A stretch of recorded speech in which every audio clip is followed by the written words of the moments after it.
किसी जमाने में अपराध अखबारों के अंदरूनी पन्नों तक ही सीमित था, लेकिन आज समाचार की दुनिया अपराध की घिनौनी खबरों से सुर्ख पड़ी है, फिर वो चाहे टीवी हो या अखबार। तेज रफ्तार जिंदगी, बढ़ता कंज्यूमरिज्म और गिरती नैतिकता इसका मुख्य कारण है। और कहीं एक आम अपराधी के मन में यह बात भी घर कर गई है कि वो अपराध करके बेखौफ घूम सकता है, कानून की नजरों से बच सकता है। लेकिन ऐसा कभी नहीं होता, जुर्म कभी नहीं छुपता। देर से ही सही अपराध और अपराधी सामने आ ही जाते हैं। आज की ये कहानी एक हैरान कर देने वाला वाकया है जो गुनाह की कई परतों के नीचे छुपा हुआ था। ये देखो, अरे सूरज सिर पे चढ़ गया है और आप अभी तक अखबार पढ़ रहे हैं। एक काम कहा था ना आपको। अरे रुको जरा, अखबार पढ़ने दो। घर का अखबार पढ़ लिया हो तो पड़ोसियों से लाके दूसरे अखबार भी पढ़ लीजिए। अरे एक ही काम कहा था, सब्जी ले आओ। घर में सब्जी नहीं है, रात की तैयारी कैसे करूंगी? सब्जी ले आया हूँ, किचन में रखी है। देखो, तुम्हारे हाथ में तो दी थी। मेरे हाथ में? हाँ। अच्छा ठीक है, उठिए तो सही। दिवाली का दिन है, कितने सारे काम करने। अब चलिए इसको बंद करिए। अरे माँ, कब से नीचे ढूंढ रहा हूँ, आप लोग यहाँ बैठे हुए हो। चलिए माँ, मैं चलता हूँ, कॉलेज के लिए लेट हो रहा है। आज दिवाली का दिन है, छुट्टी है। आज कौन सा कॉलेज खुला है? माँ आप चलिए मेरे साथ नीचे। कहाँ लिए जा रहा है मुझे? अरे माँ आप आइए तो, मेरी प्यारी माँ, आप इतना परेशान मत हुआ करें, सारे काम हो जाएंगे। आप बैठिए।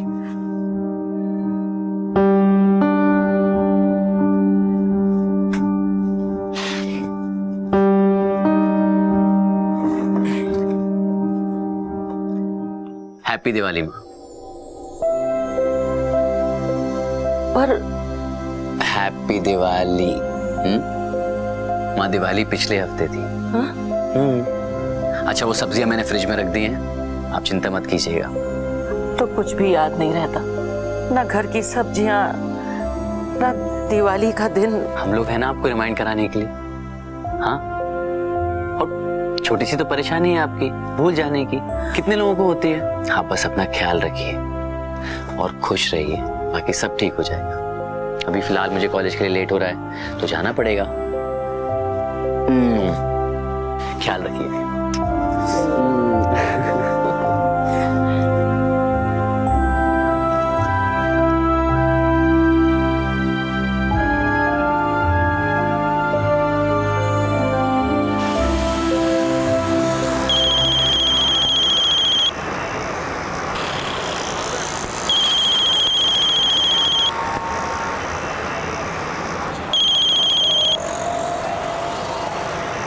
हाँ बोलो। विशाल, मैं तुम्हें कितनी देर से कॉल कर रही हूँ, तुम मेरा फोन क्यों नहीं उठा रहे हो? मैं एक्चुअली बाइक चला रहा था, सुनाई नहीं दिया। अच्छा मैं कॉलेज के लिए लेट हो रहा हूँ, can we talk later please? बहाने मत बनाओ विशाल, आई नो तुम मुझे अवॉइड कर रहे हो, मैं तुमसे मिलना चाहती हूँ, वो भी अभी। प्रीति देखो, तुम जो कहना चाहती हो वो हम पहले बहुत बार डिस्कस कर चुके हैं, तुम सच को एक्सेप्ट क्यों नहीं कर लेती? कैसे कर लूँ मैं एक्सेप्ट? इतना आसान है एक्सेप्ट करना? देखो Vishal, I am feeling very very stressed, तुम एक बार तो मुझसे मिल सकते हो ना, आखिरी बार। ओके, कॉलेज के बाद मिलते हैं।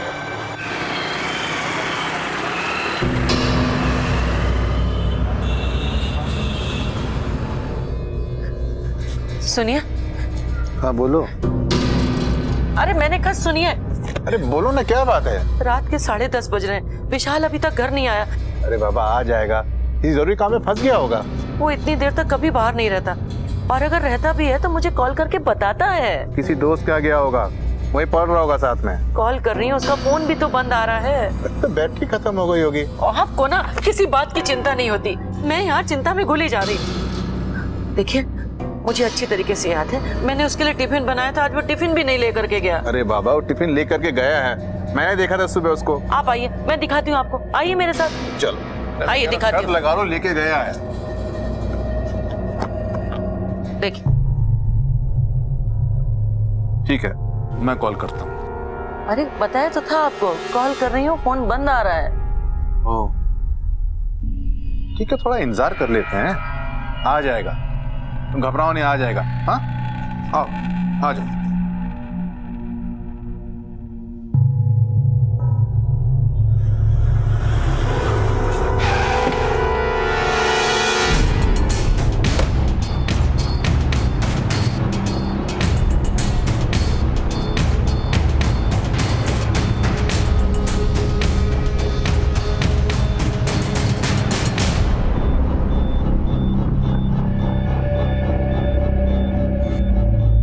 सर, बॉडी के पास से ये चूड़ियां भी मिली हैं। इसके होंठों को देखो यादव, इसके होंठों पर लिपस्टिक के निशान है। मरने से पहले बहुत हाथापाई की गई है इसके साथ। इसका गला घोंट कर इसे मारा गया है।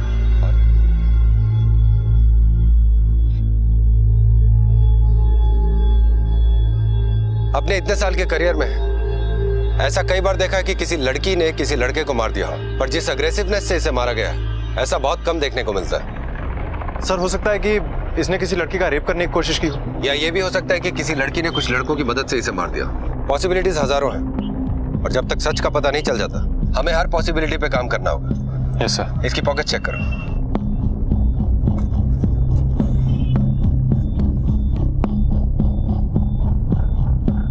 सर, ये रही इसकी आईडी। विशाल सिंह, इसके घर वालों को पुलिस स्टेशन में बुला। Okay sir. विशाल अपनी प्रेमिका से मिलने गया था और फिर एकाएक मौत, और मौत भी ऐसी कि जिसे देखकर यह समझ पाना मुश्किल था कि आखिर जान लेने की सही वजह क्या हो सकती है। लाश को देखकर ऐसा लग रहा था कि या तो विशाल लड़की के साथ जबरदस्ती कर रहा था और लड़की ने सेल्फ डिफेंस में उसे मार दिया, या फिर ये प्यार में रिजेक्ट होने का बदला था। पुलिस इस वक्त वारदात के एक सिरे पर खड़ी थी और सामने था रहस्यों की उलझी हुई गुत्थियों का अंबार। पुलिस ने हमें यहाँ क्यों बुलाया है? कहीं ऐसा तो नहीं कि हमारा विशाल किसी मुसीबत में? नहीं नहीं शांति, ऐसा कुछ भी नहीं है। तुम बिल्कुल ऐसा मत सोचो। हाँ, सब ठीक हो जाएगा।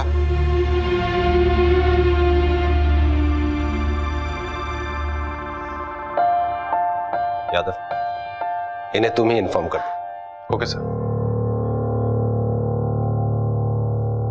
देखिए, आज हमें एक लड़के की बॉडी मिली है। उस बॉडी का चेहरा आपके बेटे के आईडी से मैच करता है।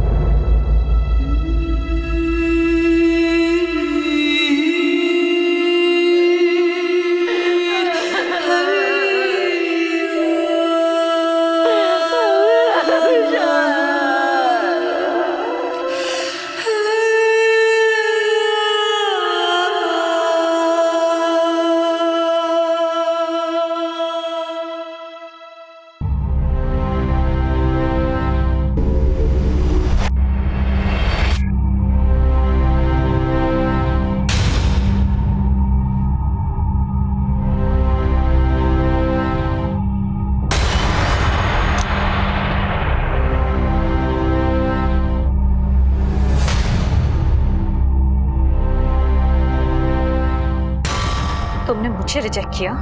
Now go to hell. I don't need you anymore.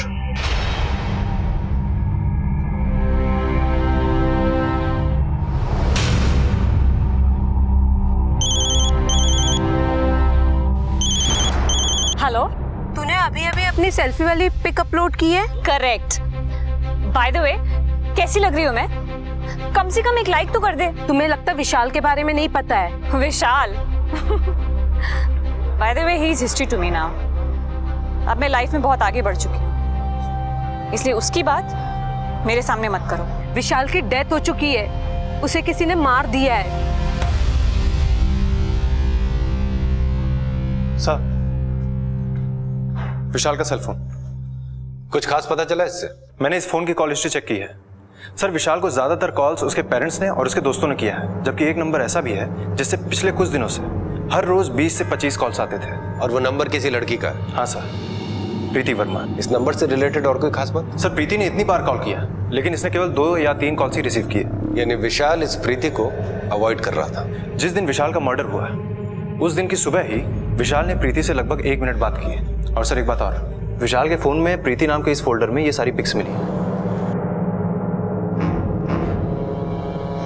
Sir, 1 minute sir, एक फोटो पीछे से।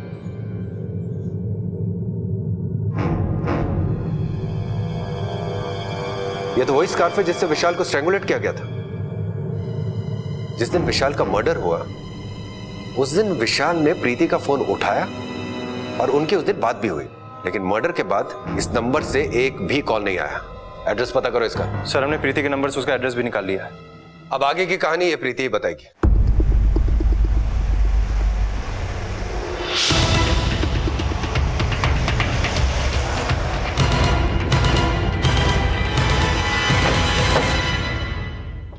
एक्सक्यूज मी, हाँ जी।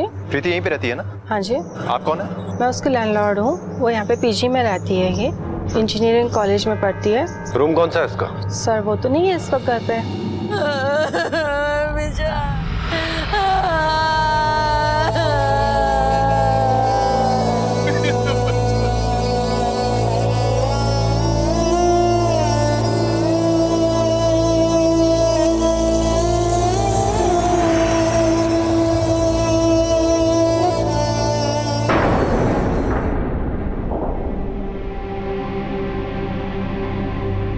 प्रीति,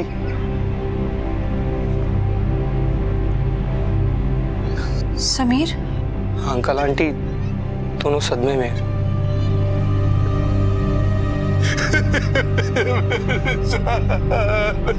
अंकल अंकल मुझे अभी अभी विशाल के बारे में पता लगा। आप प्लीज मत रोइए, प्लीज अंकल। प्रीति, तुम्हें हमारे साथ पुलिस स्टेशन चलना होगा। क्यों मारा तुमने विशाल को? क्या हुआ था उस दिन? जी सर, मैंने विशाल को तुमने कैसे मारा और विशाल को किस करने से पहले तुमने उसका गला घोटा था या बाद में? सर, ये आप कैसी बातें कर रहे हैं? सीधा साधा सवाल कर रहा हूं जिसका सीधा साधा जवाब चाहिए। विशाल को तुमने कैसे मारा? मैं विशाल को क्यों मारूंगी? मैं तो उससे प्यार करती थी। लेकिन विशाल तुमसे प्यार नहीं करता था। वो तुम्हें हर तरीके से अवॉइड कर रहा था, तुम्हारे कॉल्स रिसीव नहीं कर रहा था और इसीलिए तुमने उसको मार दिया। आई नो कि वो मुझे अवॉइड कर रहा था। हमारे बीच में कुछ डिफरेंसेस थे सर। मैंने बहुत कोशिश की कि हमारे बीच के डिफरेंसेस कम हो जाएं। इनफैक्ट दिवाली के कुछ दिन पहले मैं उसके घर भी गई थी।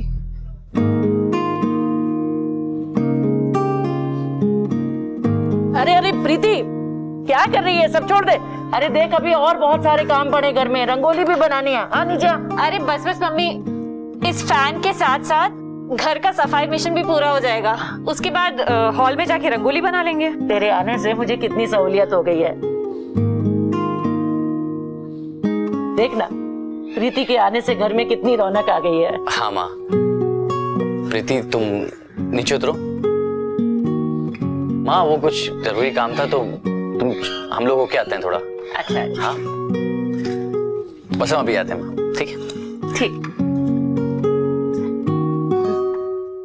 बोलो, यहाँ क्यों लाए? क्योंकि मैं अपनी माँ के सामने तुमसे बातचीत नहीं करना चाहता था। एंड टू बी ऑनेस्ट, मैं नहीं चाहता कि तुम अब मेरी माँ से मिलो भी कभी। विशाल, लेकिन ऐसा क्यों? प्लीज, इतना स्वीट बनकर किसको क्या दिखाना चाहती हो? किसको इम्प्रेस करना चाहती हो, मेरी माँ को या मुझे? तुमने ही कहा था ना विशाल कि मुझे तुम्हारे पेरेंट्स के क्लोज आना चाहिए। अब मैं वैसा कर रही हूँ तब भी तुम्हें प्रॉब्लम है। प्रीति, 6 महीने पुरानी बात मत दोहराओ। वो तुम ही थी जिसे मेरे माँ बाप से इतनी परेशानी हुआ करती थी। मेरी माँ की भूलने की बीमारी को लेकर कितनी इंसल्टिंग बातें कही थी तुम। और क्या कहा था मुझसे कि नौकरी लगने के बाद मैं उनको छोड़ दूं। मुझे अपनी गलती सुधारने का मौका नहीं दोगे क्या? प्लीज। प्रीति, गलती सुधर सकती है, आदत बदल सकती है, लेकिन फितरत नहीं। गुस्सा और घमंड तुम्हारे बेसिक नेचर में। और कल को शादी के बाद अगर तुमने मेरे माँ बाप के साथ वो सब फिर से नहीं, उनका फिर क्या होगा? इतनी बड़ी सजा मत दो मुझे। आई प्रॉमिस, मैं बदल के दिखाऊंगी। आई एम सॉरी बट अब इन सब चीजों का कोई फायदा नहीं। लेकिन क्यों विशाल? क्योंकि मेरी जिंदगी में अब कोई और आ चुकी है। कौन है वो लड़की? मुझे नहीं पता सर। बस मुझे इतना पता है कि उस दिन के बाद से विशाल ने मुझे पूरी तरह से अवॉइड करना शुरू कर दिया था। ये जो लड़की जिसके बारे में तुम बता रही हो, इसे विशाल के अलावा कोई और भी जानता है?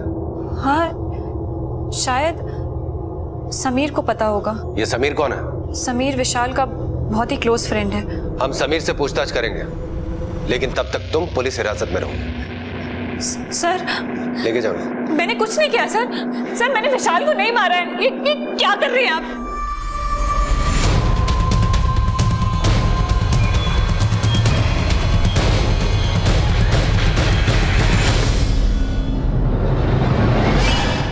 तुम विशाल को कब से जानते हो? सर, मैं और विशाल करीब 1 साल से अच्छे दोस्त थे। वो कुछ दिनों से परेशान था क्या? नहीं तो। ऐसा कैसे हो सकता है? गर्लफ्रेंड से ब्रेकअप होने के बाद तो कोई भी अपसेट रहेगा। नहीं, इनफैक्ट वो प्रीति से ब्रेकअप के बाद और भी कुछ करने लगा था। उसकी किसी से फ्रेंडशिप हो गई थी। वो घंटों तक लैपटॉप पर बैठे उसी से चैटिंग करता था। किससे दोस्ती हो गई? ऐसा उसने कुछ बताया नहीं, पर कहता था कि सही वक्त आने पर खुद उससे इंट्रोड्यूस करवा देगा। प्रीति और विशाल के ब्रेकअप के बाद इन दोनों में तनातनी बढ़ गई थी। इसके बारे में कोई और जानकारी है तुम्हें? हाँ सर, एक मिनट। ये देखिए, प्रीति ने कुछ दिन पहले विशाल को ये मैसेज किया था जो विशाल ने मुझे फॉरवर्ड किया। अगर तुम मेरे नहीं हो सके तो किसी और की भी नहीं होने दूंगी। ये मैसेज तुमने भेजा था ना? विशाल तुम्हारा नहीं हो सका तो तुमने उसे जान से मार दिया। मैंने उसे नहीं मारा। मैं तो कितने टाइम से उसे मिली भी नहीं हूँ। झूठ बोल रहे हो तुम। जिस दिन उसका मर्डर हुआ था तुम्हारी और विशाल की फोन पे बात हुई थी, रिकॉर्ड्स हैं हमारे पास।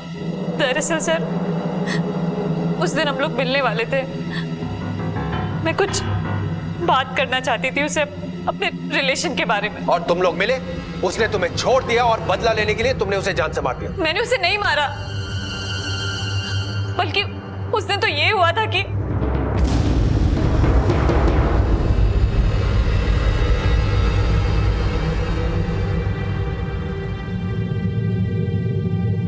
तो जिस दिन विशाल का कत्ल हुआ उस दिन तुम मनवा भान टेकरी पर उसका इंतजार कर रहे थे। किसी ने तुम्हें देखा होगा वहां पर इंतजार करते हुए? जहां हम लोग मिलते थे वहां नॉर्मली बहुत कम लोग आते थे। Very convenient. तुमने इंटेंशनली एक ऐसी जगह चुनी जहां पर कोई आता जाता नहीं है। मुझे एक आइसोलेटेड जगह चाहिए थी। ये हमें विशाल की बॉडी से मिला। ये मर्डर वेपन है। इससे विशाल को स्ट्रैंगुलेट करके मारा गया था। ये तुम्हारे ही है ना? देखो। हाँ, लेकिन ये तो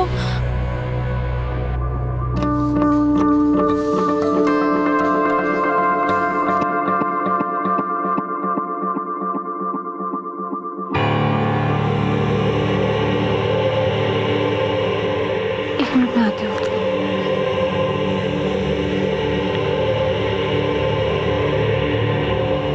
प्रीति, क्या ढूंढ रही है? मेरा स्कार्फ पता नहीं मिल नहीं रहा। तुम लोगों ने देखा क्या? मेरा स्कार्फ यहाँ रखा था। एक और कन्वीनियंट स्टोरी। प्रीति, प्रॉब्लम यह है कि मैं चाहकर भी तुम्हारी बातों पर विश्वास नहीं कर सकता। तुम्हारे पास मर्डर करने का मोटिव है। मर्डर लोकेशन पे ना होने का कोई एविडेंस नहीं है। सारे सबूत तुम्हारे खिलाफ है। अब सिर्फ गुनाह कबूल करने की देरी है। तो बताओ, क्यों मारा तुमने विशाल को? Sir, I really loved him a lot. मैं क्यों मारूंगी उसको? अगर मैंने उसे मारा ही होता तो ये स्कार्फ क्यों छोड़ा होता मैंने वहां पे? प्यार, पैशन, मोहब्बत, ये इंसान से बड़े बड़े गुनाह करवाते हैं, लेकिन हर गुनहगार कोई ना कोई गलती जरूर करता है। वही गलती तुम भी कर बैठी प्रीति। पुलिस की नजर में प्रीति हर लिहाज से विशाल की मौत के लिए जिम्मेदार थी। हालात भी उसी की तरफ इशारा कर रहे थे, लेकिन फिर भी प्रीति ने ही विशाल को मारा है, इस बात का कोई भी ठोस सबूत नहीं मिल रहा था। वो भी तब जब ये बात सामने आई कि विशाल की जिंदगी में प्रीति को छोड़ने के बाद भी कोई आया था। कौन था ये व्यक्ति? क्या इस व्यक्ति का विशाल की मौत से कोई संबंध था? जिस स्कार्फ से विशाल का गला घोटा गया था वो प्रीति का ही था, लेकिन प्रीति के अनुसार वो उसी रोज सुबह उस स्कार्फ को खो चुकी थी। इन सभी तथ्यों के पीछे कोई तो था। कौन था वो?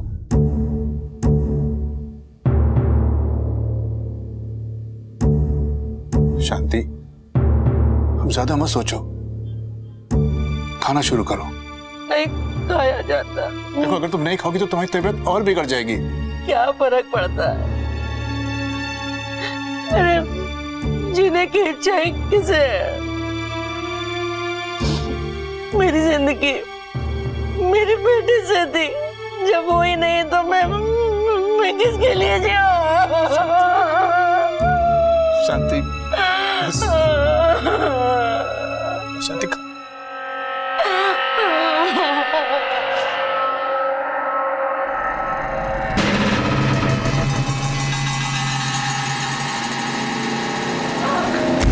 शांति।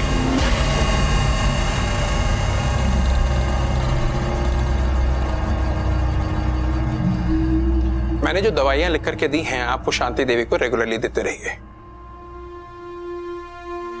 शांति, आप लेटे रहिए। हाँ, आपको आराम की जरूरत है। हाँ, आराम करो, आराम करो। क्या हुआ था? कुछ नहीं, डॉक्टर साहब कह रहे हैं कि तुम्हें खाली कमजोरी की वजह से चक्कर आ गया था। वैसे घबराने की कोई बात नहीं, सब ठीक है। बस तुम खाती पीती रहो। अच्छा बाबा, ठीक है, सब खा लूंगी, लेकिन सुनो, ये ना चक्कर वाली बात विशाल को मत बताना, नहीं तो बहुत गुस्सा करेगा मेरे ऊपर। सर, दूसरी लड़की का नाम शीतल जैन है। मैंने साइबर सेल से विशाल के फ्रेंड्स बुक अकाउंट से सारी डिटेल्स निकलवा ली है। और सर, इनके बीच के ये सारे कन्वर्सेशन पिछले 2 महीने के अंदर अंदर हुए। कुछ खास पता चला इससे? इन कन्वर्सेशन से साफ पता चल रहा है कि कैसे इनके दोस्ती से प्यार का सफर तय हुआ पिछले 2 महीने में। पहले फॉर्मल से फ्रेंड्स, फ्रेंड से गर्लफ्रेंड, मतलब टिपिकल यंगस्टर्स का रोमांस। नेचुरल प्रोसेस है। और सर, इन सारे कन्वर्सेशन में विशाल सिंह ने शीतल जैन से कम 10 बार मिन्नतें की हैं उससे मिलने के लिए, लेकिन शीतल जैन ने हर बार मना किया है। इसका मतलब विशाल इस लड़की से कभी नहीं मिल पाया था। यस सर, इससे तो यही लग रहा है। अब तो इस शीतल जैन से मिलना जरूरी हो गया। एक काम करो सर, इस शीतल जैन के फ्रेंड्स बुक, ईमेल्स और मोबाइल चैट्स सबके कंप्लीट डिटेल्स निकलवाओ। Okay sir.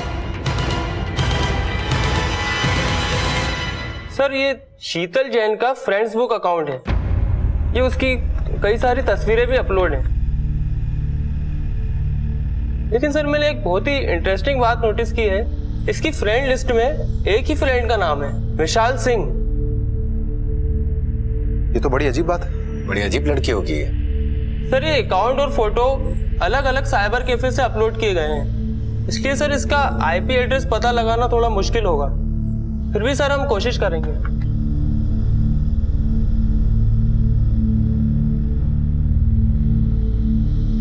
तुमने नोटिस किया इनमें से कई तस्वीरों के पीछे मोती मस्जिद दिख रहा है। ये मोती मस्जिद ही है ना? Yes sir. इसका मतलब वो लड़की मोती मस्जिद के आसपास कहीं रहती है। हमारी कोशिश में कोई कमी नहीं रहनी चाहिए। मोती मस्जिद के आसपास के दुकानदारों और वहां पर चलने वाले लोगों को वो फोटो दिखाओ। इतना तो कंफर्म्ड है कि शीतल वहीं कहीं रहती है। उसे ढूंढने में हमें मुश्किल नहीं होनी चाहिए। Okay sir.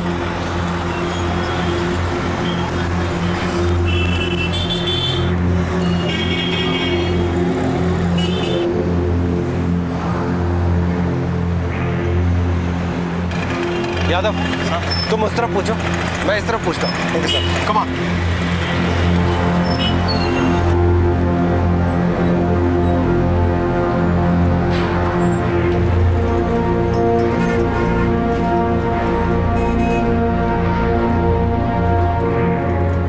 इस लड़की को कहीं देखा है?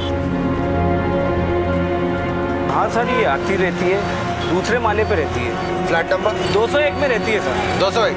जी सर।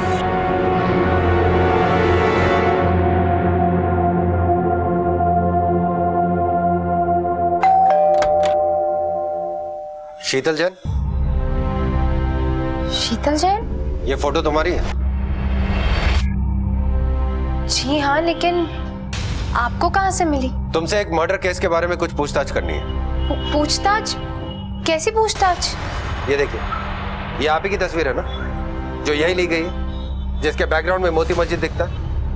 हाँ, लेकिन मैं आपसे कितनी दफा कह चुकी हूँ, मेरा नाम शीतल जैन नहीं है, मेरा नाम गौरी है, गौरी पाठक। ये अकाउंट आप ही का है ना? ये अकाउंट मेरा है ही नहीं, मैंने ऐसा अकाउंट कभी ओपन किया ही नहीं है। और विशाल नाम के लड़के से आपकी ये लंबी लंबी कन्वर्सेशन, ये प्यार भरे मैसेजेस जो आपके इस विशाल नाम के लड़के से हुए। लेकिन आप मेरी बात का यकीन कीजिए, मैं किसी विशाल नाम के लड़के को नहीं जानती हूँ, और मैं भला इससे चैटिंग क्यों करूंगी? I am happily married. मेरे हस्बैंड अभी कुछ ऑफिस के काम से बाहर गए, तो जैसे आएंगे आप उनसे पूछ सकते हैं। ये देखिए, ये है मेरा आईडी प्रूफ, और ये है मेरा ओरिजिनल फ्रेंड्स बुक अकाउंट, जिसमें 884 फ्रेंड्स हैं, आप देख सकते हैं।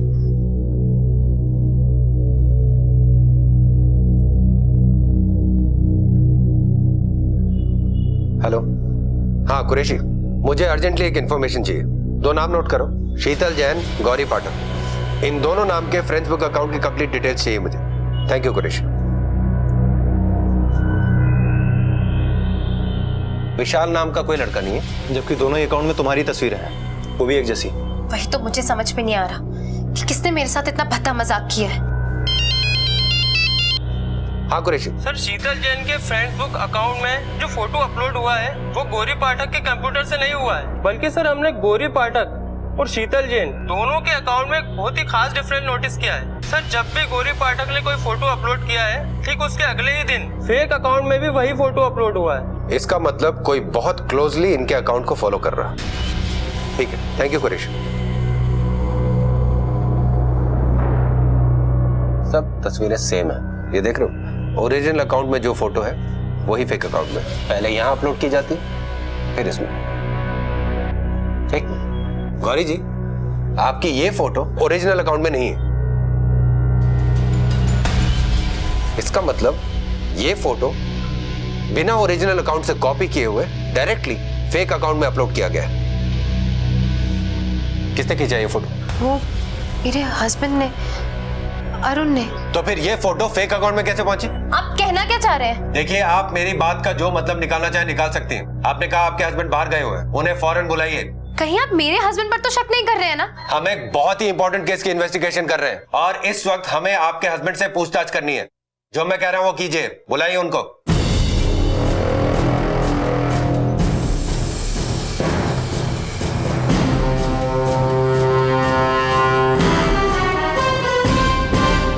हेलो,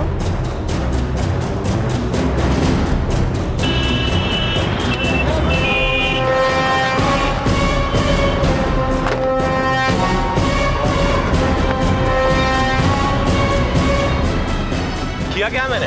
अरुण पाठक तुम ही हो ना? हाँ, गौरी पाठक के हस्बैंड। तुम्हें मेरे साथ पुलिस स्टेशन चलना होगा। प्रीति की जांच पड़ताल के बाद पुलिस को किसी शीतल जैन का सुराग मिला, उसकी तस्वीरें मिली, विशाल के साथ उसकी लंबी बातचीत का ब्यौरा मिला।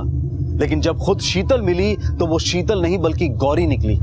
गौरी पाठक, एक विवाहित महिला। गौरी खुद अपने अपराध से अनजान थी। जाहिर था कि कोई उसके नाम का इस्तेमाल करके इंटरनेट पर विशाल से दोस्ती बढ़ा रहा था। इस अपराधी ने विशाल की जान तो ली ही थी, साथ ही कई बेगुनाहों को फंसाने की साजिश भी रची थी। शीतल यानी गौरी की तमाम तस्वीरों में एक तस्वीर ऐसी भी थी जिसके बारे में सिर्फ उसका पति अरुण जानता था। तो क्या वो इस अपराध में शामिल था? देखिए, आपने जितनी भी बातें मुझे बताई हैं इसके बारे में मुझे कुछ पता नहीं था। I really don't know about this fake account, और ना ही मैं किसी ये विशाल नाम के लड़के को जानता हूँ। आप लोगों से केस सॉल्व तो हो नहीं रहा, तो आप लोग को चाहिए कि स्केपगोट, ताकि उसे मुजरिम बना के आप लोग उसे जेल में डाल सके और मेडल ले सके। स्केपगोट तो तुमने अपनी वाइफ को बनाया, उसे मर्डर केस में फंसा के।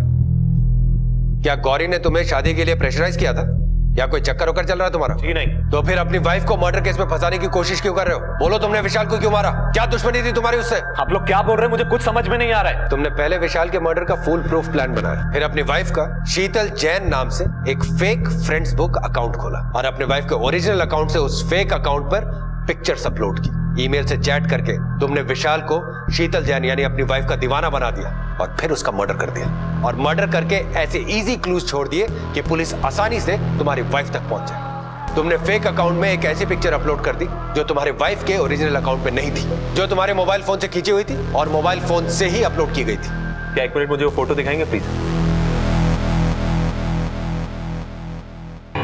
अरे बस ऐसे ही रहना, ऐसे ही रहना, हिलना मत, हिलना मत। क्यों, क्या हुआ? बहुत कमाल की लग रही हो, इसी बात पे एक फोटो तो बनती है। जस्ट स्टे देयर पे, बहुत अच्छे लग रहे हो।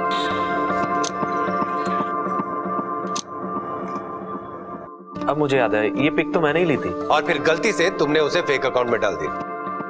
यही बात है ना? या कोई और कहानी बनाने की सोच रहे हो? जी नहीं, ऐसी कोई बात नहीं है। मुझे याद है उन दिनों मेरा फोन खराब था, तो मैं सोनू का फोन यूज कर रहा था। ये तस्वीर मैंने उसी के फोन से ली थी। ये सोनू कौन है? तो इस सोनू ने गौरी के ओरिजिनल फ्रेंड्स बुक अकाउंट से फोटो कॉपी की और उन्हें शीतल जैन नाम के फेक अकाउंट में अपलोड किया। विशाल गौरी के इस फेक अकाउंट वाले फोटोग्राफ्स को देखकर उससे प्यार करने लग जाता है। वो ये नहीं जानता था कि जिससे वो प्यार कर रहा है वो शीतल जैन नहीं, गौरी, और गौरी इन सब बातों से अनजान। सर, उम्मीद करता हूँ कि इस बार हम लोग सही दिशा में आगे बढ़ रहे हैं। इस केस में शक सिर्फ एक से दूसरे की तरफ जा रहा है। इन्वेस्टिगेशन सिर्फ दौड़ रही है, कहीं पहुंच नहीं रही है। सर, पहले हम सोनू से मिलते हैं। क्या पता सोनू फिर से कोई नया सस्पेक्ट सामने ले आए।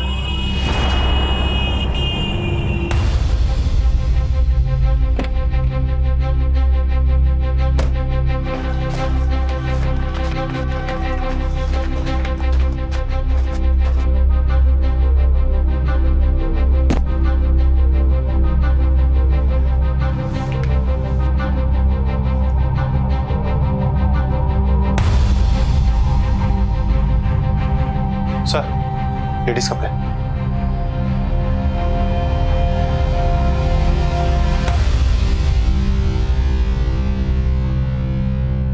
वो लड़की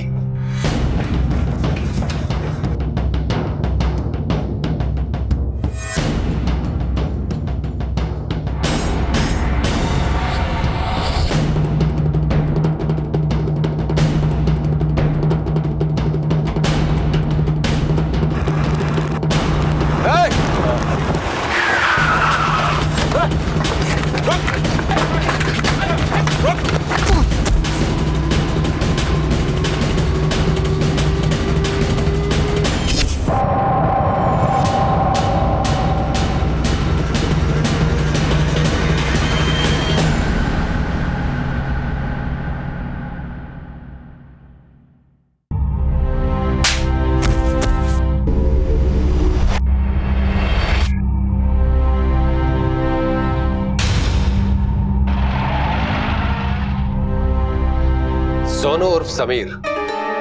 देखिए, मेरे कजन अरुण और मेरी भाभी गौरी का इन सब में कुछ भी लेना देना नहीं है। प्लीज आप उन्हें कुछ मत करिएगा। लीगल एडवाइस देने के लिए नहीं बुलाया तेरे को यहाँ पर। जो पूछा जा रहा है उसका सही से जवाब दे। बोल। मैंने गौरी भाभी की पिक्चर्स सिर्फ इसलिए इस्तेमाल करी क्योंकि मैं जानता था कि विशाल उन फोटोज को देखकर उनका दीवाना हो जाएगा, लेकिन भाभी को इसकी भनक नहीं है। ये बता, विशाल से क्या दुश्मनी थी तेरी? दुश्मनी नहीं, मुझे उससे मोहब्बत थी।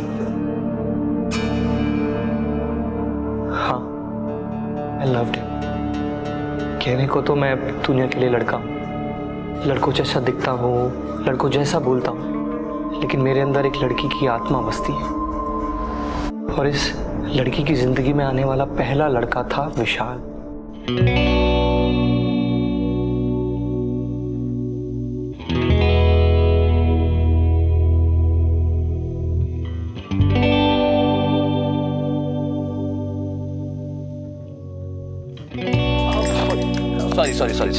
sorry.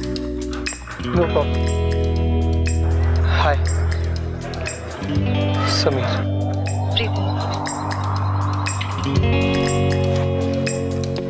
विशाल। समीर। धीरे धीरे हम लोग बेस्ट फ्रेंड्स बन गए।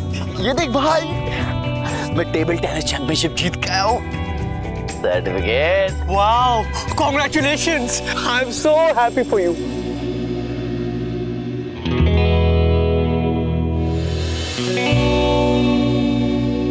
मैं चाहकर भी विशाल के सामने अपनी फीलिंग्स एक्सप्रेस नहीं कर पाया। बस मन ही मन समीर बनकर कई सपने बुनते रहा। उसे पाने के लिए पहले प्रीति को उसकी जिंदगी से निकालना जरूरी था। मैं जानता था कि प्रीति विशाल के पेरेंट्स को पसंद नहीं करती, और उन दोनों के बीच में विशाल की माँ की बीमारी को लेकर कई लड़ाई झगड़े लगे रहते। मैंने इसी चीज का फायदा उठाया, और वहीं से मैंने विशाल के दिमाग को पॉल्यूट करने की शुरुआत करी।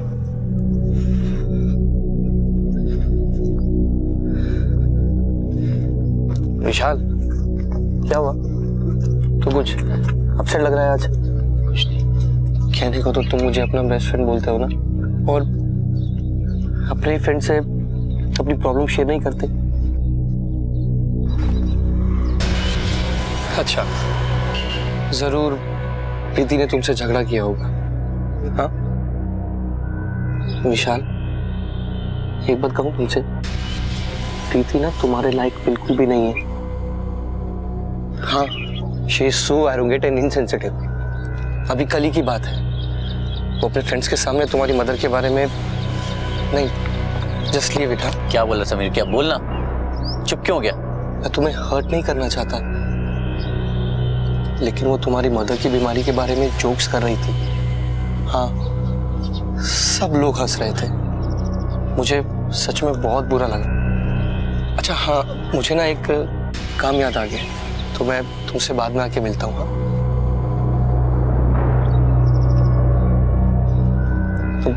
तुम ध्यान रखो अपना। मेरे भड़काने से उन दोनों में मिसअंडरस्टैंडिंग्स, फाइट्स तो बढ़ गई, पर अभी भी विशाल प्रीति को नहीं छोड़ पा रहा था, और इसीलिए मैंने शीतल जैन नाम के कैरेक्टर को जन्म दिया।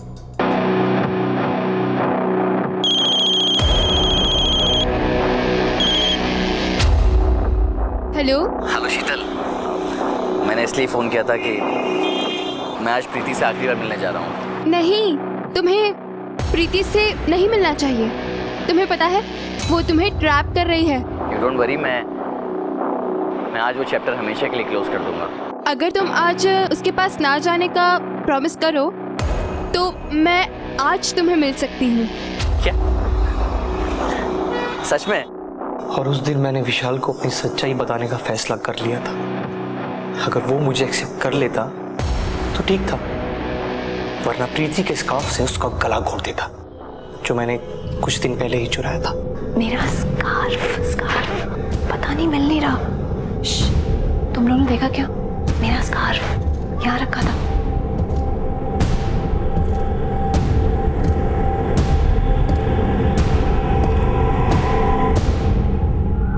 प्लानिंग तो बहुत अच्छी थी तुम्हारी, लेकिन फुल प्रूफ नहीं थी। प्लान और नो प्लान, विशाल या तो मेरा होता या फिर किसी का भी नहीं।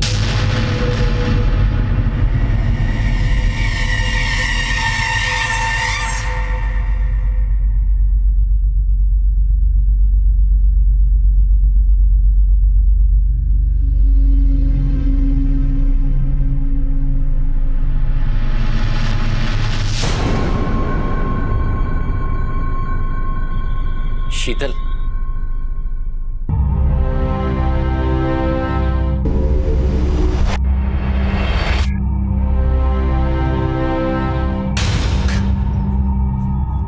ये क्या है?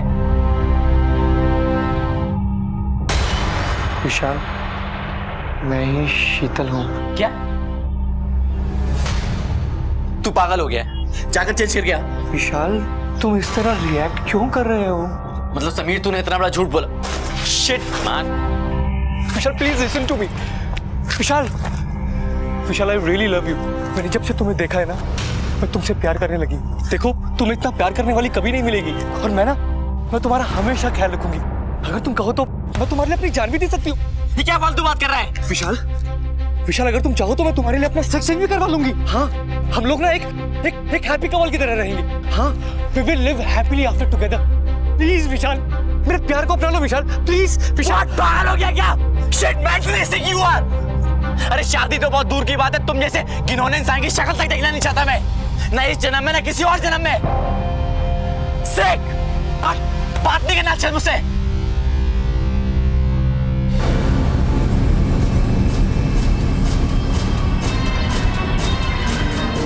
अगर विशाल मान गया होता तो हम लोग इस दुनिया के सबसे हैप्पी कपल होते। क्या हो सकता था, क्या नहीं, ये सब सोचने के लिए जेल में तुम्हारे पास बहुत वक्त होगा।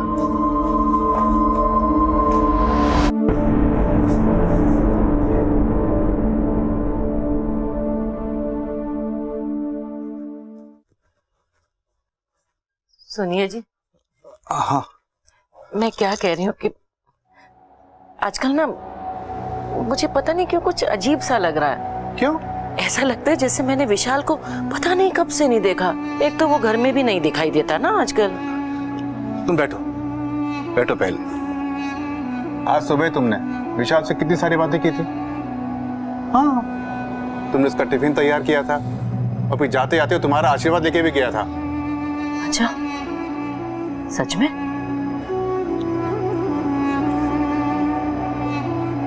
सुनो, तुम फटाफट खाना तैयार करो। आज तुम विशाल की पसंदीदा मटर पनीर सब्जी बना रही हो ना? हाँ। चलो चलो, फिर देर हो जाएगी। हाँ, जल्दी जल्दी बनाती हूँ, नहीं तो कहेगा कि मम्मी जल्दी जल्दी खाना दो, भूख लग रही है।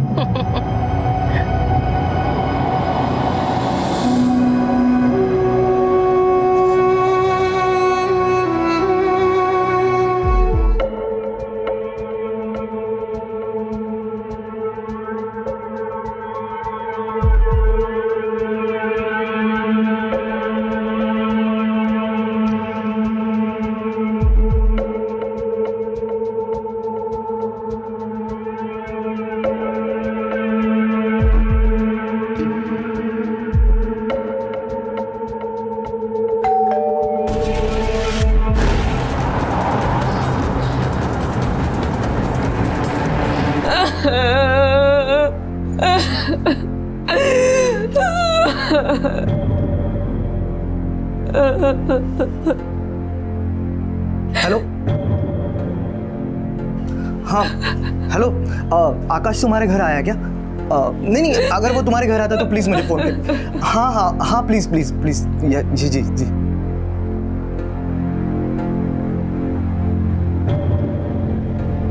सुरेखा शांत हो जाओ, तुम्हारी वजह से मुझे कुछ सुनाई नहीं दे रहा है। मेरा बेटा घर नहीं लौटा है, तुम्हें तो जैसे कोई चिंता ही नहीं है ना। वो सिर्फ तुम्हारा बेटा नहीं है, मेरा भी बेटा है, मुझे भी उसकी चिंता हो रही है। हर जगह ढूंढ के आए हो मैं उससे, सारे दोस्तों से पूछ रहा हूँ मैं उसके। वो स्कूल से ऐसे कहाँ जाएगा? देखो मुझे कुछ भी नहीं पता, मुझे मेरा बेटा ला कर दो। हेलो, ध्यान से सुन, तेरा बेटा आकाश मेरे पास है। सुना है बहुत पैसे दबाया है तू, चल उसमें से 5 लाख ढीले कर। कौन? तुमने क्यों? मैं कौन है जान के तेरा भला नहीं होने वाला। जितना बोला है ना उतना कर। 5 लाख का इंतजाम करके रख। और हाँ, पुलिस के पास गया ना तो तेरे को तेरे बेटे का अंतिम संस्कार करना पड़ेगा, समझा? हेलो, देखो मेरी आकाश से बात करवाओ। हेलो सुनो, हेलो हेलो। क्या हुआ? कौन था? कहाँ है आकाश? कुछ बताते क्यों नहीं हो? बताओ ना कहाँ है वो? भाऊ सांग ना काय झालं, कुठे आहे तो?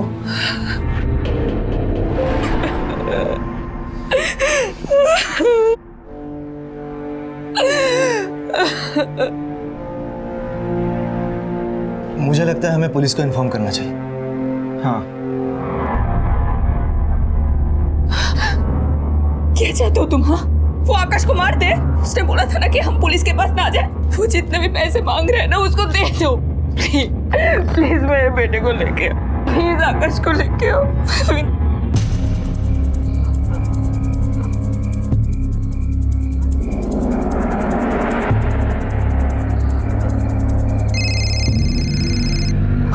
हेलो हेलो, मैं पहुंच गया हूँ यहाँ पे। तेरे सामने वो बड़े वाला मिट्टी का ढेर दिख रहा है? हाँ है। वहां पे जाके पैसे रख। मैंने बैग रख दिए। मेरा बेटा कहाँ है? तेरे राइट साइड में बड़े बड़े पाइप दिख रहे हैं? हाँ दिख रहा है। उसमें तेरा बेटा है, जाके ले ले। हाँ।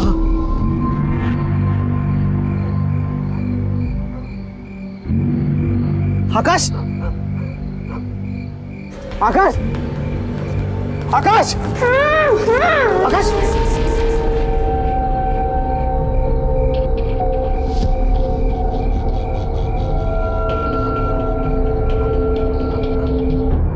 आकाश देसाई, 10 साल के आकाश को स्कूल से घर लौटते हुए अगवा किया गया। क्यों किया गया था उसे किडनैप? पैसों के लिए, या फिर किसी निजी दुश्मनी का बदला लेने के लिए, या फिर इसके पीछे कुछ ऐसे लोग थे जो बच्चों को अगवा कर उन्हें बेचते? जब भी ऐसी घटना घटती है तो पहले पुलिस को इत्तला करना जरूरी होता, लेकिन यहां पर ऐसा नहीं हुआ। क्यों? देखो, शादी की खुशी में दिन ब दिन निखरता ही जा रहा है। आई, देख ना काकी मुझे छेड़ने का मौका ही नहीं छोड़ रही है। अरे छेड़ कहाँ रही हूँ, मैं तो ये कह रही हूँ शादी की खुशी में फूल गया है, अब वही आके तुम्हारी सारी हवा निकालेंगे। काकी आप भी ना, चलो। अरे मंगेश, अरे आ गए बेटा तुम? हाँ हाँ, कैसे हो? बस सुखीरा। अरे विकास, अभिनंदन। Thank you. अभी तू भी फंस गया। अभी तुझे पता चलेगा आटे दाल का भाव।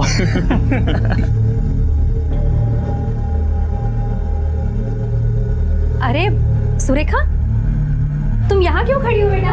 आओ अंदर आओ, मैं तुम्हें तुम्हारा कमरा दिखाती हूँ। चलो।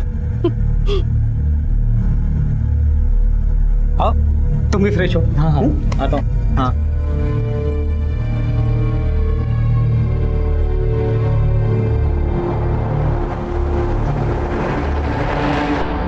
भाभी तुम मुझे समझने की कोशिश तो करो। ये शादी मैं नहीं होने दूंगी।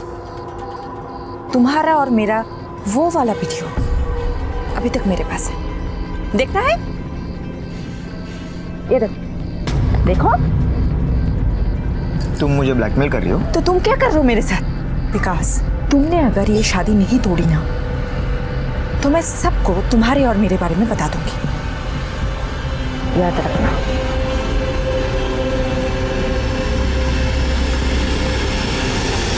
या तुम्हें पर मेहंदी काढ़ा? नहीं नहीं, तुम लोग निकालो, बहुत काम पड़ा है अभी, मैं बाद में निकालती हूँ।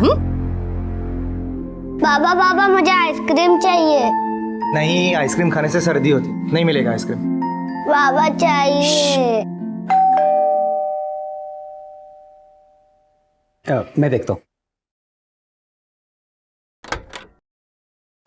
नमस्कार काका। अरे आप आइए आइए आइए। मंगेश, इनकी पहचान करा देता हूँ। यह है प्रताप शिंदे। नमस्ते। नमस्ते। और ये उनकी बहन शिल्पा, हमारी होने वाली बहू। और ये उनकी मिसेस सुरेखा। वो हम विकास के लिए नए जूते लाए थे, उसकी ट्रायल करवानी थी ना, इसलिए आए हम लोग। या विकास की याद आ गई इसलिए जूतों का बहाना बनाया। अरे क्या। चलो मैं तुझे उसके रूम में लेके चलती हूँ। चलो बैठिए बैठिए बैठिए। आओ जा।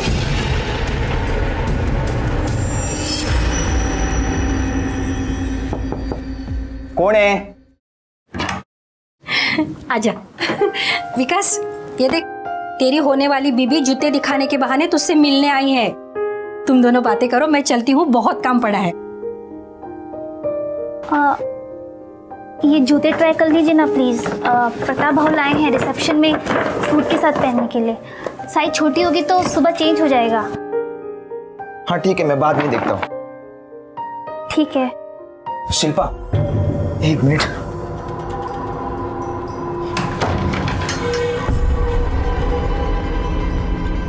शिल्पा,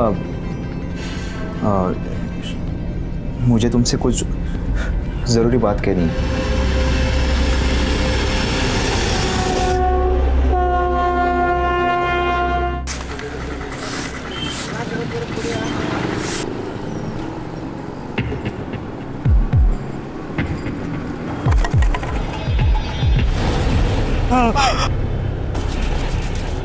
शादी का माहौल था, सब खुश थे, लेकिन कुछ रिश्ते उलझे हुए दिखाई दे रहे थे। विकास शादी कर रहा था तो सुरेखा को, जो कि उसकी भाभी थी, उसका इससे क्या सरोकार हो सकता था। दूसरी तरफ नायगांव में एक घटना घटी जो नायगांव के लिए नई थी और किसी हादसे से कम नहीं थी, इसलिए खलबली मचना जायज था। पुलिस ने मौके पर जाकर कार्रवाई की थी और पता लगाने की कोशिश की थी कि ये लाश आखिर है किसकी, जिसमें एक बात सामने आई थी कि ये औरत नायगांव की तो नहीं थी। तफ्तीश में पुलिस को लाश की पहचान तक पहुंचने का रास्ता मिल चुका था और उन्होंने अपनी कार्रवाई भी आगे बढ़ा दी थी, जो किसी की जिंदगी में तूफान लाने वाली थी।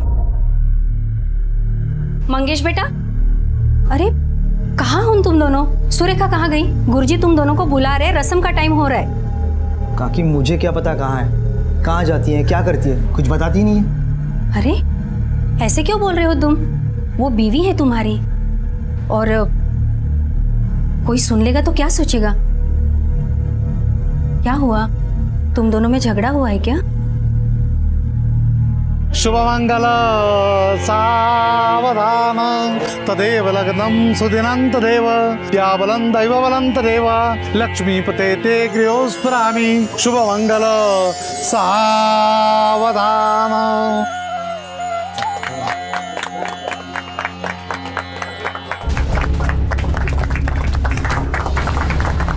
आप में से मंगेश देसाई कौन है?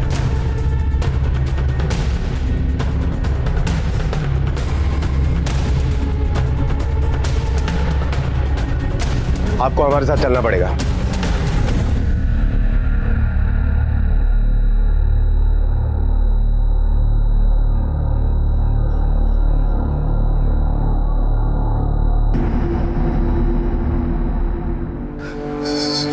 सुरेखा,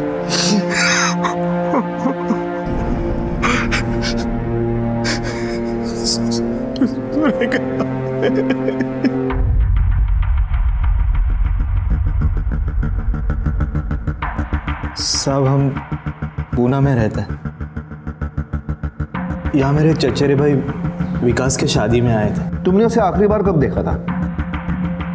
अगर इतनी देर रात से वो घर से बाहर निकली थी तो कुछ तो बता कर गई होगी।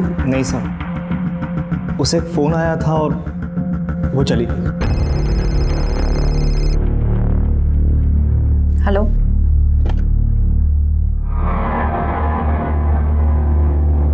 क्या हुआ? कहाँ जा रही हो? मैं 10 मिनट में आती हूँ।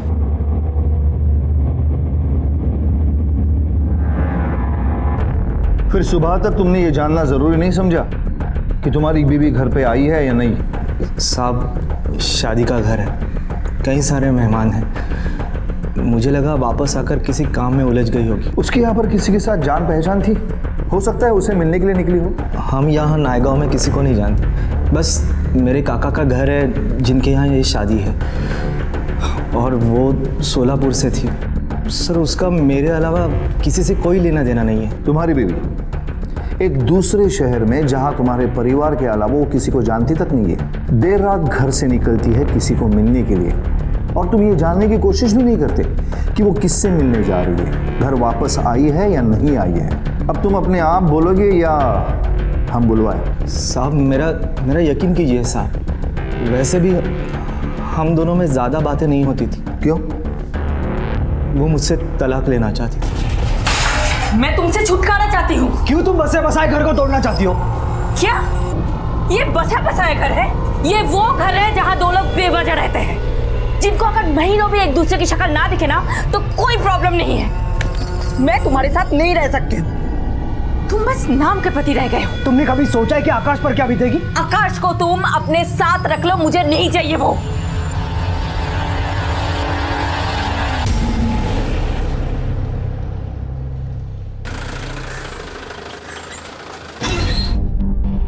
सर बोलो बाबा, कुछ लीड मिला? पोस्टमार्टम रिपोर्ट के मुताबिक सुरेखा का कत्ल गला दबाकर ही किया गया है, वो भी रात को 10 बजे से 12 बजे के बीच में। अगर मंगेश को सस्पेक्ट माने तो उसके घर वालों का कहना कि उस वक्त मंगेश घर पर ही मौजूद था। सर ये भी तो हो सकता है कि वो लोग झूठ बोल रहे हो उसे बचाने के लिए। मुझे भी वैसे लग रहा है। पवार एक काम करो, तुम और सुरवे दोनों पुणे जाओ, मुझे लगता है इस केस का सिरा वही मिलेगा। Okay sir.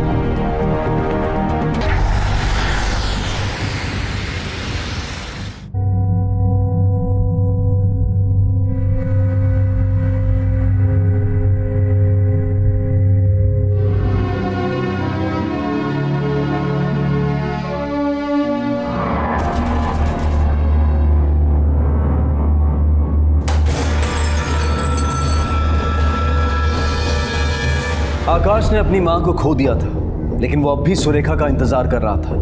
वो नहीं जानता था कि उसकी मां के साथ क्या घटा था। सुरेखा के केस में पुलिस पूरी मेहनत के साथ छानबीन कर रही थी, लेकिन ये केस जितना आसान लग रहा था उतना था नहीं। विकास के घर वाले पुलिस को सहयोग नहीं दे रहे थे और प्रताप राव अपनी पॉलिटिकल ताकत का पूरा फायदा उठा रहा था। जब नायगांव में पुलिस को कोई सुराग नहीं मिलता दिखाई दिया तो उन्होंने अपना रुख पुणे की तरफ कर लिया। वहां उन्होंने हर वाजिब पूछताछ की और पुलिस को जो उम्मीद पुणे से थी वो कुछ हद तक सही साबित हुई और उम्मीद की एक किरण दिखाई दी।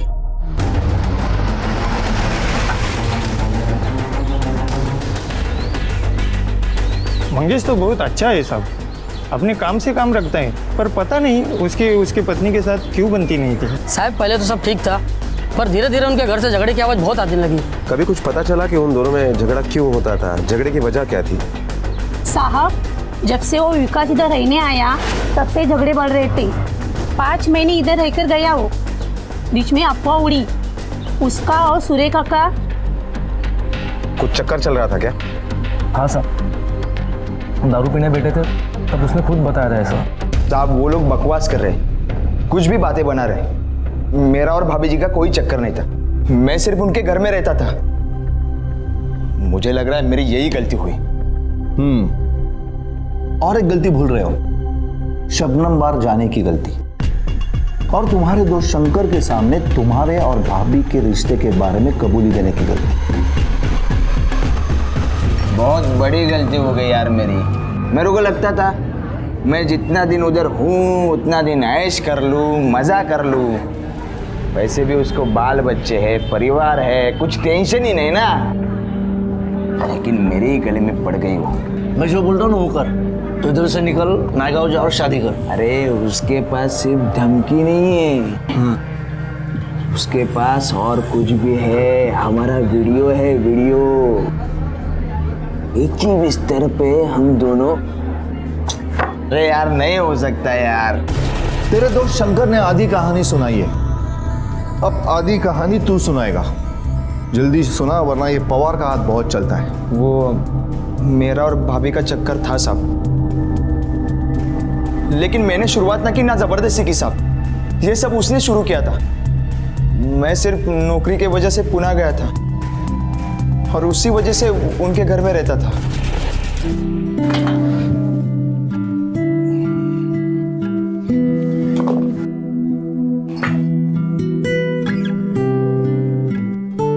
चलो विकास, निकलता हूँ मैं। हाँ, बाय बाय। बाय, शाम को मिलते हैं। यस।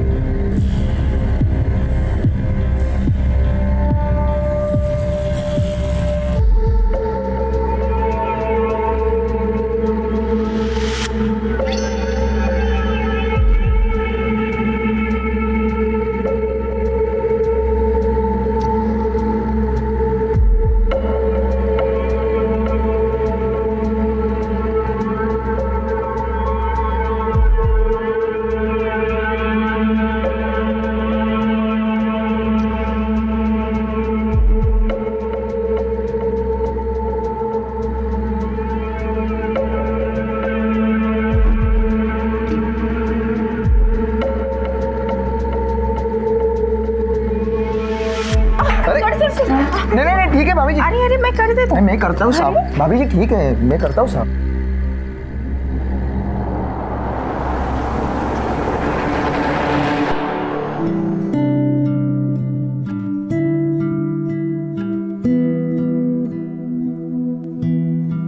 भाभी जी लेटर आया है। हुई माँ मर गई। भाभी जी कहाँ जा हाँ? देखो ना, कांटा चुभ गया। कहाँ भाभी जी?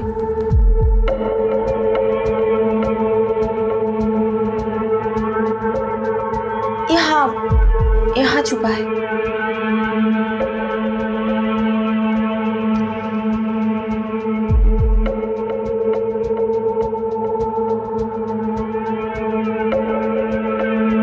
कांटा कहीं और भी छुपा है और मुझे नहीं, तुम्हें भी छुपा है ना?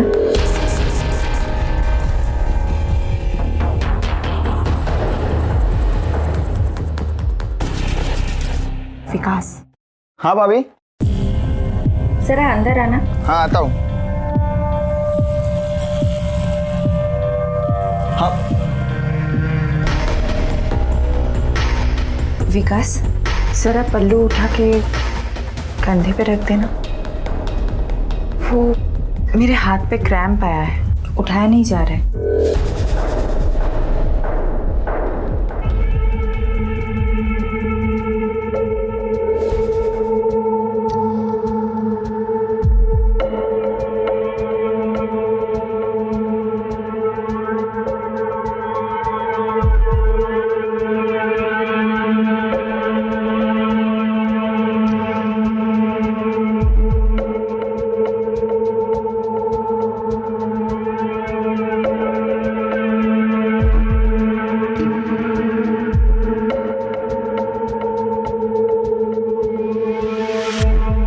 साहब ये सब उसकी मर्जी से हुआ था, बल्कि उसकी वजह से हुआ था।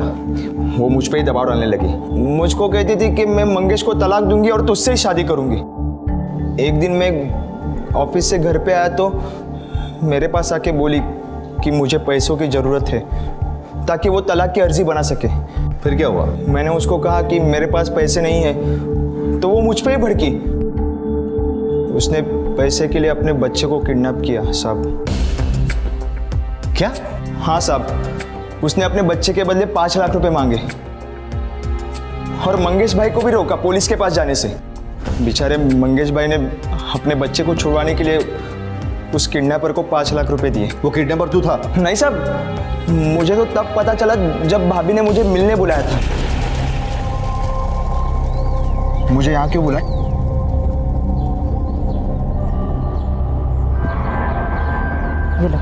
ये लो, इसमें 1 लाख रुपए है। जाकर वकील को दे देना और बोलना पेपर्स तैयार करें। मैं उस घर में और 1 दिन भी नहीं रह सकती।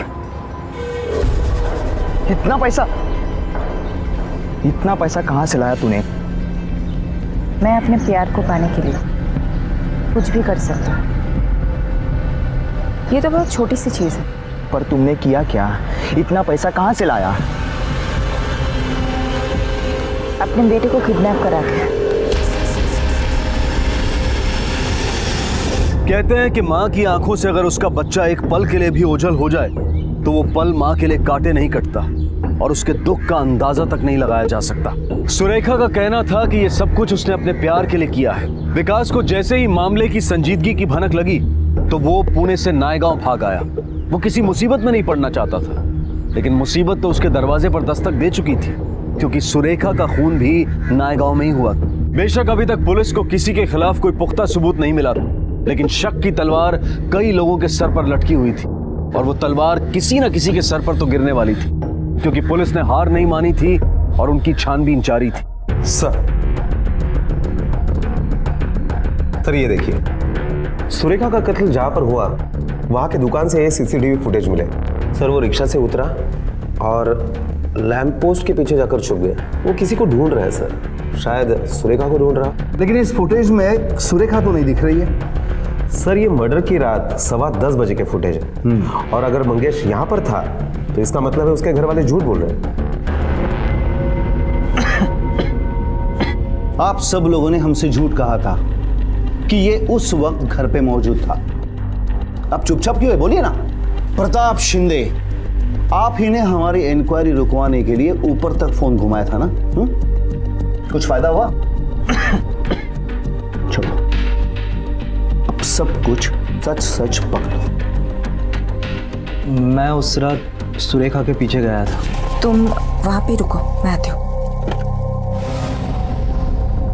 कहाँ जा रही हो? मैं 10 मिनट में आती हूँ।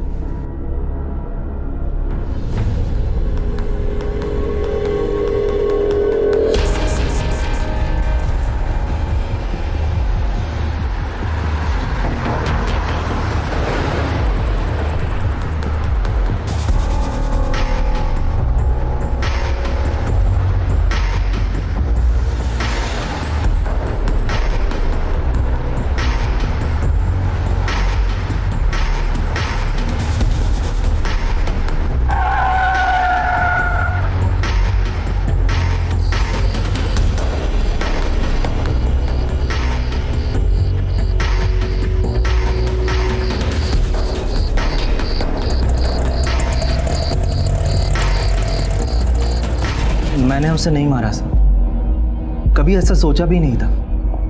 मैं बस ये जानना चाहता था कि वो कौन है जिसके लिए सुरेखा अपना बसा बसा घर तोड़ना चाहती थी।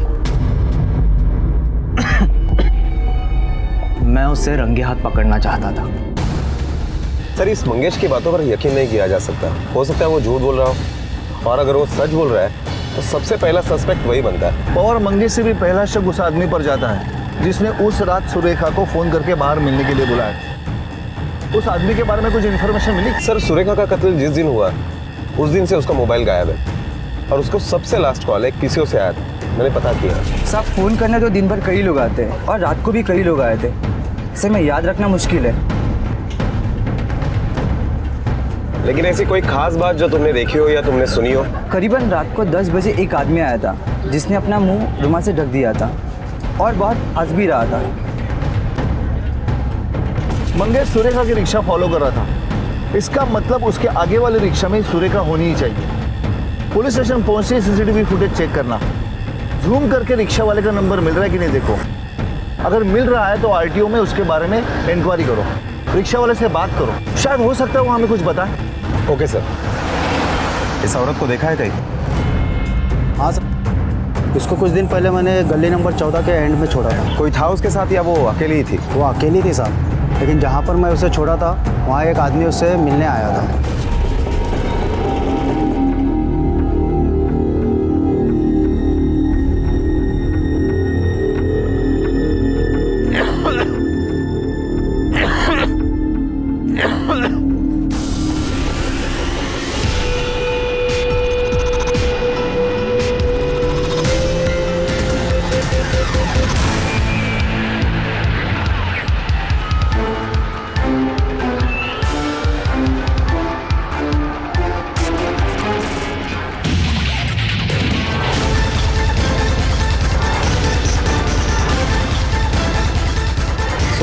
Sir Kamde,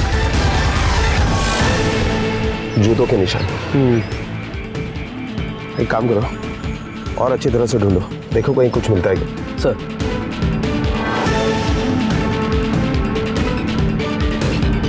sir.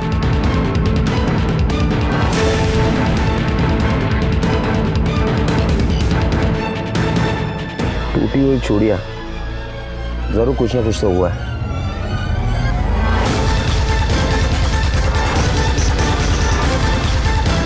सर, ये पुणे के कैब कंपनी का बिल है, वहां गिरा था। पुणे कैब कंपनी, कोथरूड, और तारीख भी वही है जिस दिन सुरेखा का कत्ल हुआ। ड्राइवर संदीप सोनावणे। ये बिल तुम्हारे टैक्सी कंपनी का है? जी सर, ये बिल हमारा ही है। अच्छा, इस डेट को तुम्हारी टैक्सी संदीप सोनावणे के पास थी? जी सर। उसका एड्रेस है ना?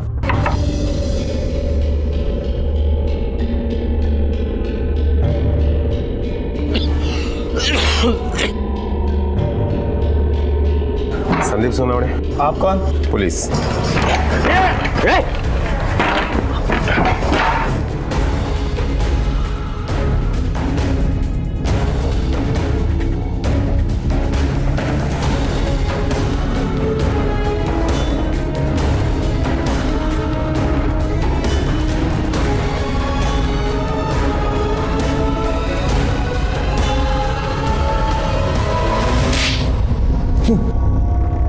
तूने ही बस स्टैंड के पीसीओ से सुरेखा को फोन किया था ना, और वो तुझे मिलने भी आई थी, ये तो हमें पता है। अब आगे का सब कुछ सच सच बता दिया, झूठ बोलेगा ना हड्डियां तोड़ दूंगा। हाँ साहब, मैंने ही सुरेखा को फोन किया था साहब। मुझे पैसे की बहुत जरूरत थी और वही लेने में गया था। पर वो तुझे पैसा क्यों देने वाली थी? साहब, मेरी रिक्शा थी और मैं बच्चों को स्कूल छोड़ने का काम करता था साहब। एक दिन किराए के पैसे लेने में देसाई के घर गया था।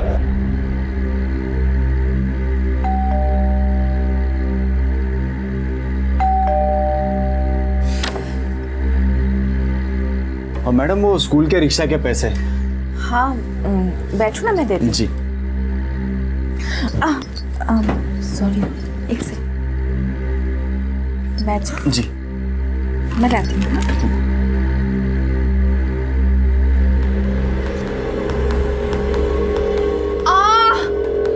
मैडम जी, आप ठीक तो है? मर गई, जल्दी आओ। मैडम, क्या हुआ मैडम? देखो ना, कांटा चुभ गया। कहाँ? दिखाइए।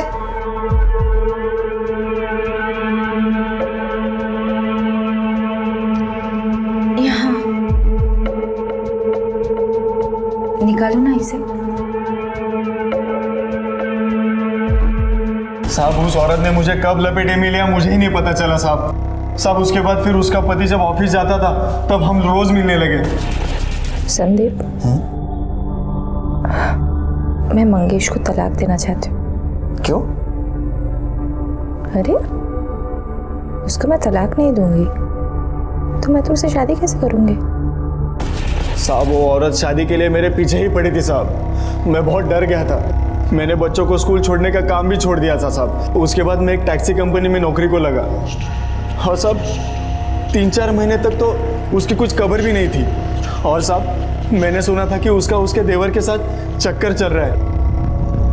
और साहब, फिर मैं बिंदास हो गया और एक दिन अचानक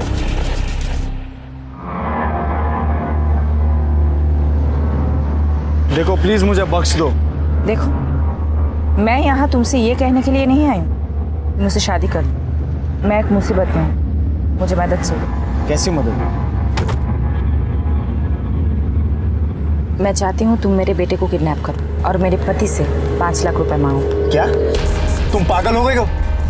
अपने खुद के बेटे को? मुझे पैसों की बहुत जरूरत है और तुम्हें बस किडनैपिंग का नाटक करना है। नहीं, मैं ऐसा कुछ नहीं करने वाला। तुमको पता है, मुझे तुम्हारे घर का पता मिल गया है। लगता है तुम्हारी बीवी को हमारी अधूरी कहानी सुनानी ही पड़ेगी। और साहब, उसके धमकी से डर के मैंने उसके बेटे को किडनैप किया। उसके हस्बैंड को कॉल करके मैंने उससे 5 लाख रुपए मांगे। 5 लाख का इंतजाम करके रख, मैं दोबारा फोन करूंगा। जब वो पैसे रख के चला गया तभी मैंने वो पैसे उठाए साहब। और फिर वो पैसे लेकर मैं दूसरे दिन सुरेखा को मिलने गया। ये रहे तुम्हारे पैसे, पर अब तुम मेरी बीवी से कुछ नहीं कहोगी। ठीक है, नहीं कहूंगी। अरे लेकिन मेरा हिस्सा वो तो तुमने दिया ही नहीं। तुम्हारा कैसा हिस्सा? ये जो सब मैंने तुम्हारे लिए किया वो तुमने मेरे लिए कुछ भी नहीं किया है। जो भी किया है अपने लिए किया है। ठीक है, चलो कोई बात नहीं। अगर मूड हुआ तो कुछ दे दूंगी। चलती हूँ। साहब वो कहते हैं ना, यहाँ किए गुनाहों की सजा यहीं पे भुगतनी पड़ती है। 1 महीने पहले डॉक्टर ने कहा मुझे टीबी हुआ है। वो सुन के मेरी बीवी मुझे छोड़ के मायके चली गई साहब। साहब बार बार बीमार रहता हूँ ये जानकर मेरे मालिक ने भी मुझे टैक्सी देना कम कर दिया, पर दवाई के लिए मुझे पैसों की बहुत ज़रूरत थी। मैंने सुरेखा को फ़ोन किया। हेलो। ये क्या, सिर्फ इतने? क्या 10,000 है? बाकी खर्च हो गए। 5 लाख में से मेरा सिर्फ 10,000 हिस्सा। अभी इतना ही है, चलो जाने दो मुझे। रुको, मुझे अपनी पर्स दिखाओ। क्या? मुझे अपना पर्स देखने क्या कर रहे हो? छोड़ो मेरा पर्स। और पैसे चाहिए। छोड़ो। छोड़ क्या दो। कर रहे हो संदीप? छोड़ो। साहब मैं वहां से भागा तब वो जिंदा थी साहब। मुझे तो पता भी नहीं था कि उसके बाद क्या हुआ वहां पे। फिर तो हमें देख के भागा क्यों? साहब मुझे लगा कि आपको आकाश के किडनैपिंग वाली बात का पता चल गया और आप मुझे पकड़ने आ गए हैं। संदीप की कहानी के अनुसार सुरेखा बहुत ही शातिर औरत थी और वो अपने फायदे के लिए किसी भी हद तक जा सकती थी, या यूं कहें कि उसकी कोई हद ही नहीं थी। पर फिर भी उसका कत्ल तो हुआ था और कोई कातिल भी था। और फिर संदीप का बयान सच साबित हुआ, क्योंकि कोई और भी उस जगह आया था जिसके जूतों के निशान वहां पर पाए गए। सर इस सुरेखा के आसपास के जितने भी मर्द हैं, उन सभी मर्दों के जूते के साइज हमने निकलवाए। ये विकास के जूते का साइज 9 नंबर है सर। और ताज्जुब की बात यह है कि विकास का साला प्रताप शिंदे, उसका भी जूते का साइज 9 नंबर ही है सर। ये प्रताप शिंदे वही है ना जो हमारी इंक्वायरी रुकवाने के लिए ऊपर से प्रेशर ला रहा था? हाँ सर, और पिछले कुछ दिनों से ये प्रताप गले के इन्फेक्शन की ट्रीटमेंट ले रहा है। तो फिर इस प्रताप शिंदे को मिलना ही पड़ेगा। मेरी बात सुनो साहब, मेरे पैर का नंबर 9 है, लेकिन मैंने कुछ नहीं किया साहब। उस रात हम लोग विकास के घर गए थे, लेकिन उसके लिए शादी का नया जूता लिया था ना साहब, वो देने के लिए गए थे। और सब हाँ सब जब वहां से हम बाहर निकले ना, तो मेरी बहन ने मुझे कहा कि भाऊ एक गड़बड़ हो गई है। काय झालं? वो अरे बोलना। वो विकास शादी नहीं करना चाहता। क्या? उसका दिमाग खराब है क्या? क्या हुआ क्या है? इससे पहले उसका चक्कर था। हाँ, लेकिन इससे पहले था ना, अभी कुछ नहीं है ना, तो फिर? नहीं, लेकिन वो उसे धमकी दे रही है। अरे कौन वो?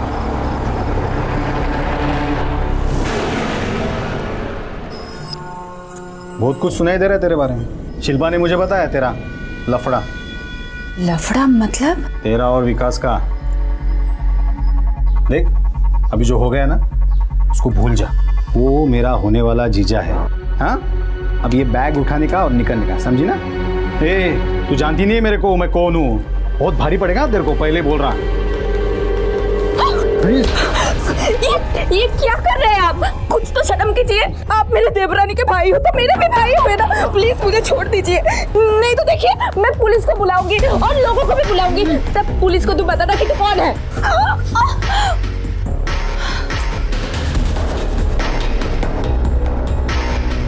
सुन, जल्दी जल्दी यहाँ से निकल जा, नहीं तो तू उधर जेल में रहेगा और मैं ना यहाँ तेरे होने वाले जीजा से शादी रचाऊंगी और तू शामिल भी नहीं हो पाएगा। चल निकल। साहब बहुत डेंजर औरत थी साहब। मैं तो साहब बस अपने बहन के लिए उसको समझाने गया था वहां पे। और दूसरी बात साहब, मैं कभी जूते पहनता ही नहीं हूँ, मैं तो चप्पल ही पहनता हूँ। मैं सच कहता हूँ साहब, मैंने कुछ सर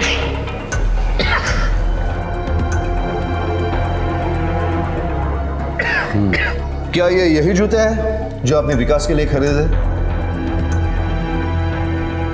हाँ साहब, ये वही जूते हैं।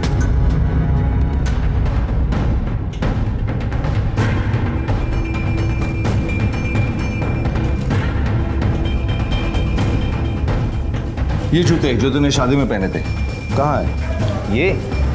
ये तो मैंने फेंक दिए। क्यों? जूते फेंकना क्या गुनाह है क्या?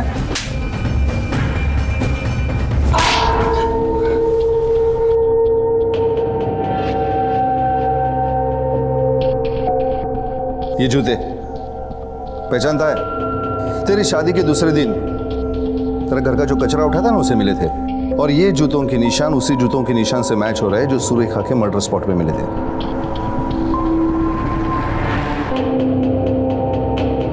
अब सच सच बता दे वरना बहुत मार खाएगा। भाभी मुझे बोलती थी कि शादी तोड़ नहीं तो मैं अपना वीडियो सबको दिखाऊंगी। मैं बहुत डर गया था, बहुत परेशान था मैं। तभी मैंने उसको कहीं जाते देखा।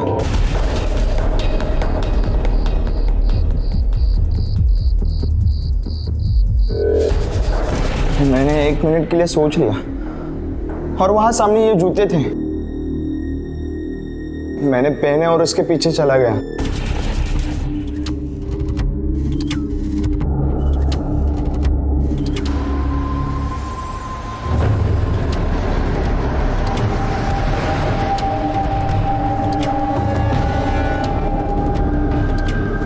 रिक्शा चलो जल्दी चलो काका, उसकी रिक्शा को।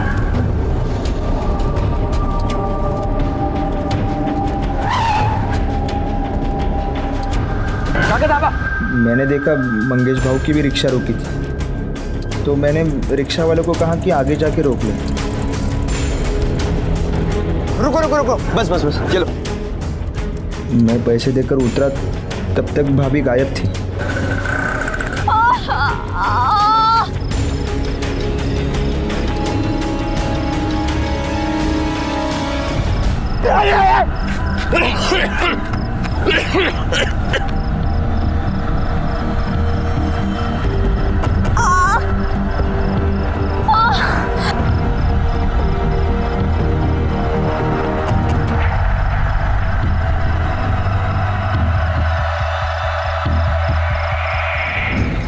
फिर मैंने उसकी बॉडी कचरे के डिब्बे में फेंक दी और उसका मोबाइल नाले में फेंक दिया।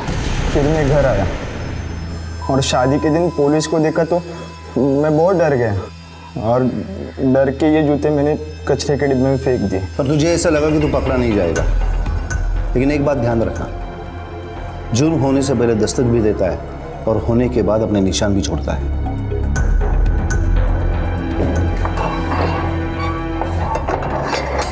स्त्री और पुरुष के बीच की शारीरिक जरूरत एक सच्चाई है, लेकिन अगर यह जरूरत कमजोरी बन जाए तो इसके परिणाम घातक हो सकते हैं। सुरेखा इसी का उदाहरण थी।